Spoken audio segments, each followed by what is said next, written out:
Olá, estamos aqui na leitura da Bíblia. Leia a Bíblia, se possível todos os dias, se possível várias vezes por dia. Quando for possível, seja uma prioridade na sua vida. Estamos lendo Lucas, estamos no capítulo 9, o vídeo anterior, a parte anterior, né? Aqui, uma parte muito forte, muito poderosa, né? Mas não acabou não. Então vamos dar continuidade aí ao texto. Pega a sua Bíblia, seu papel, sua caneta, o que você tiver aí e bora fazer a leitura da palavra de Deus. Que o Espírito Santo fale conosco e traga entendimento e revelação aos nossos corações. Cerca de 8 dias depois, então, do que aconteceu, né, Jesus estava lá conversando com os discípulos e tudo mais. Cerca de 8 dias depois, Jesus levou consigo Pedro, João e Tiago, a um monte para orar. Então Jesus vai lá, pegou os três e levou eles para orar. Enquanto ele orava, a aparência de seu rosto foi transformada e suas roupas se tornaram brancas e resplandecentes. Imagina, você está lá orando, de repente, fisicamente, as coisas começam a mudar. A gente às vezes não entende o quanto o mundo espiritual é real e o quanto ele é poderoso, tá? Então a gente precisa levar isso em consideração. Se nós orarmos, as coisas mudam, inclusive fisicamente, tá? Claro que às vezes não é sempre que isso vai acontecer, porque havia um propósito para exatamente isso acontecer. Mas a gente vai ver isso acontecer em áreas da nossa vida, se a gente se colocar diante de Deus e orar, né, de acordo com a vontade de Deus, tá? Mas vamos lá. De repente, Moisés e Elias apareceram e começaram a falar com Jesus. Gente, vocês imaginam, Jesus está orando. A aparência física, o rosto dele começa a ser transformada. E aí, de repente, Moisés e Elias começam a conversar com Jesus. Ou seja, uma materialização parcial do céu na terra. A ponto de que até Jesus, ele se transforma para poder ter esse contato, né? Tinham um aspecto glorioso e falavam sobre a partida de Jesus que estava para se cumprir em Jerusalém.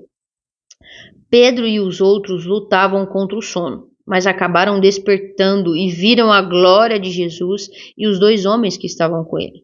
Quando Moisés e Elias iam se retirando, Pedro, sem saber o que dizia, maravilhoso Pedro, assim como muitas vezes nós não sabemos o que dizer, mas dizemos, mestre, é maravilhoso estarmos aqui, vamos fazer 3 tendas, uma será sua, uma de Moisés e outra de Elias.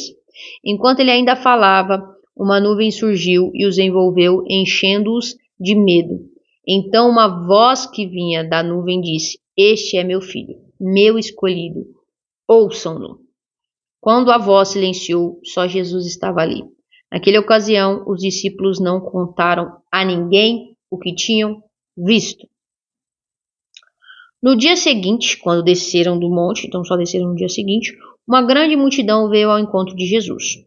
Um homem na multidão gritou, mestre, suplico-lhe que veja meu filho, que veja meu filho, o único que tem. Um espírito impuro se apodera dele e o faz gritar, lança-o em convulsões e faz espumar pela boca, sacode-o violentamente e quase nunca o deixa em paz. Supliquei a seus discípulos que o expulsassem, mas eles não conseguiram. Uma parte importante, gente, é que existem coisas que são espirituais e coisas que são alguma deformidade física, tá? E a gente vai precisar buscar discernimento espiritual para isso. O menino está tendo convulsões aqui, a gente sabe que isso é comum, mas era espiritual. E o pai tem discernimento disso, clama a Jesus por isso.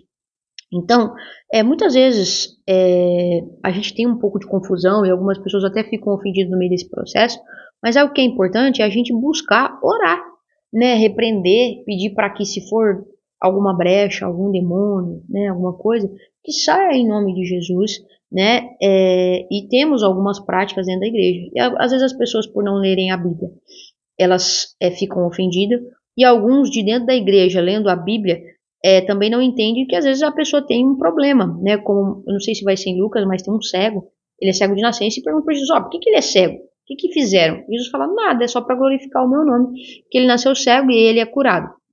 E tem gente que não é curada, que passa, Jesus cura a todos aqueles que estavam ali, mas teve pessoas, tem momentos que Jesus talvez não cure todos, né? Por quê? Há um propósito para isso, nós precisamos buscar revelação em Deus. Mas é muito importante a gente entender que existem coisas que são espirituais, está aqui na palavra de Deus, tá? Mas é importante ter discernimento. E aí ele vai dizer que ele pediu para os discípulos expulsar, mas eles não conseguiram. Jesus disse: geração incrédula e corrompida, até quando estarei com vocês e terei de suportá-los? Então disse o homem: traga-me seu filho.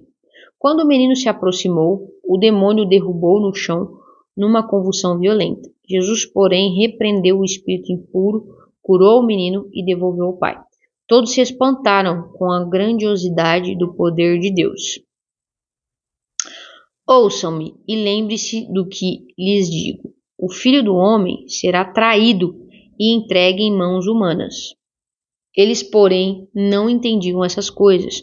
O significado estava escondido deles, de modo que não eram capazes de compreender e tinham medo de perguntar. Então vamos lá. Algo muito interessante aqui é o seguinte. Jesus está dizendo de novo que o Filho do Homem, que é ele, será entregue em mãos humanas.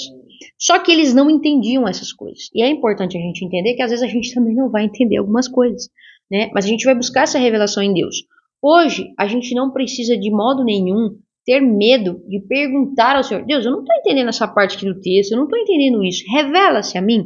E tem coisas que a gente vai conseguir entender claramente naquele momento, e tem coisas que a gente vai viver processos que vai revelar a palavra de Deus para nós.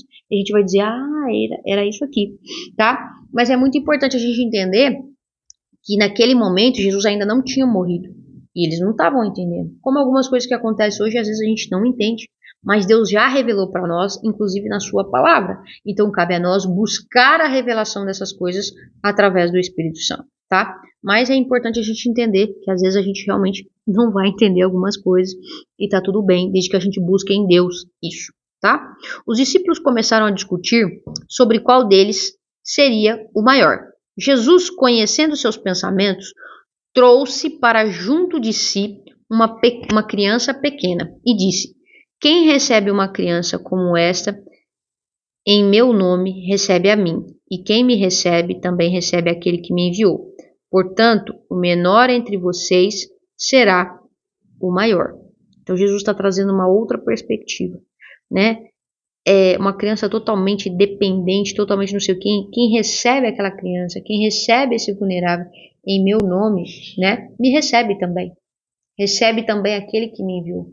Portanto, o menor entre vocês será o maior. João disse a Jesus: Mestre, vimos alguém usar o seu nome para expulsar demônios. Nós o proibimos, pois ele não era do nosso grupo. Não proíbam, disse Jesus. Quem não é contra vocês é a favor de vocês. Como se aproximava o tempo de ser levado ao céu, Jesus partiu com determinação para Jerusalém. Enviou mensageiros adiante até um povoado samaritano, a fim de fazerem os preparativos para sua chegada. Contudo, os habitantes do povoado não receberam Jesus, porque parecia evidente que ele estava a caminho de Jerusalém. Percebendo isso, Tiago e João disseram a Jesus: Senhor, quer que mandemos cair fogo do céu para consumi-los? Jesus, porém, se voltou para eles e os repreendeu, e seguiram para outro povoado. Gente, pausa aqui, né? Nós estamos lendo direto, eu ia tentar terminar direto, mas tem que fazer uma pausa aqui para falar sobre Tiago e João, né? Senhor, quer que mandemos cair fogo do céu para consumi-los? Eles não estão querendo receber a gente, vamos matar eles? É muito engraçado porque Jesus nos permite ter os nossos temperamentos, a nossa personalidade, né? E ele vai trazendo graça aos nossos temperamentos e personalidade. Então ele vai lá e repreende eles, provavelmente deu uma coça neles lá. Mas vamos continuar. Quando andavam pelo caminho, alguém disse a Jesus: eu o seguirei aonde quer que vá.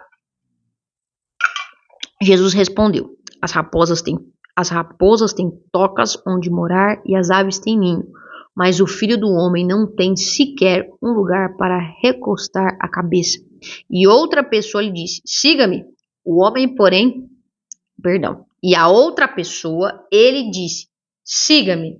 O homem, porém, respondeu: Senhor, deixe-me primeiro sepultar meu pai. Jesus respondeu: deixe que os mortos sepultem seus próprios mortos. Você, porém, deve ir e anunciar o reino de Deus. Outro ainda disse: Senhor, eu seguirei, mas deixe que antes me despeça da minha família. Mas Jesus lhe disse: quem põe a mão no arado e olha para trás não está apto para o reino de Deus. Então, Jesus no meio do caminho está chamando pessoas estão dizendo que vai com ele, mas as pessoas estão trazendo algumas questões, ou talvez até algumas desculpas para Jesus, e aí a gente precisa analisar qual tem sido o nosso comportamento. Mas essa frase é muito famosa, né? Quem põe a mão no arado e olha para trás não está apto para o reino de Deus, né? Que é um costume que se você olhar para trás, você se desvia da rota. E aí você está fazendo uma trilha aqui e você se desvia. Então, é o lance de eu me entreguei totalmente, mas agora eu estou voltando atrás. Enfim, tem várias interpretações para essas questões, mas que a gente possa aprender com cada uma. Né? Deixe os mortos sepultarem os mortos, né? A gente precisa obedecer Jesus de imediato, não trazer desculpas ou respostas para Jesus. Se Jesus disse, vem, nós vamos, né? E isso é muito importante a gente entender, tá bom? Espero que Deus tenha falado ao seu coração a partir dessa parte. Que Deus te abençoe. E eu espero que você releve alguns comentários aqui, tá bom? Tamo junto. Até Lucas 10.